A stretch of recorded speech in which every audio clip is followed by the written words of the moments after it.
Hi friends! Welcome back to YouTube channel. నేనొచ్చి బీరకాయ తొక్కు పచ్చడి చేస్తా ఉన్నాను ఫ్రెండ్స్. చూడండి, ఒక ప్యాన్ పెట్టుకొని, ప్యాన్‌లో ఆయిలేసుకొని, ఆవాలు ఒక స్పూను, జీలకర్ర ఒక స్పూను, ఉద్దిపప్పు ఉంది గదా! అది ఒక స్పూనేసుకొని, తెల్ల నువ్వులుంది అది ఒక స్పూనేసుకున్నా ఫ్రెండ్స్.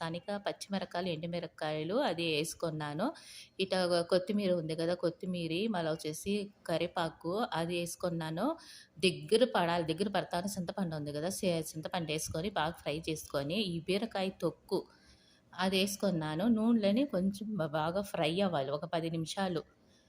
నూనంతా కొంచెం పైకి రావాలి. అప్పుడే మనము అది ఇది గ్రైండ్ చేస్తే బాగుంటది. చూడండి, నేనొచ్చి పసుపు, మళ్ళా సాల్ట్ ఏసుకున్నాను.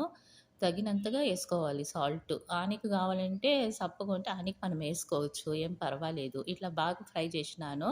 ఫ్రై చేసి ఒక జార్ ఉంది. ఆ జార్‌లో ఏసుకున్నాను ఫ్రెండ్స్. కొంచెం బాగా మెత్తగా జేసుకోవాలి. వాటర్ పోసుకొని కొంచెం మెత్తగా చేసుకుంటే అది బాగా మెత్తగా అవ్వద్ది. చాలా సాఫ్ట్‌గా బాగుంటదిది. చూడండి, అయింది ఫ్రెండ్స్ ఇట్టా. ఒక ప్యాన్ పెట్టుకొని, ఆ ప్యాన్‌లో నేను ఆయిలు, ఆవాలు, జీలకర్ర, ఒక ఎండుమిరపకాయ ఏసుకొని, కరివేపాకేసుకొని తాలింపు పెట్టుకున్నాను. ఈజీగా అయింది. ఒక లైక్ చేయండి, కమెంట్ చేయండి. హెల్త్‌కి గూడా చానా మంచిది ఇది. దోసకి, ఇడ్లీకి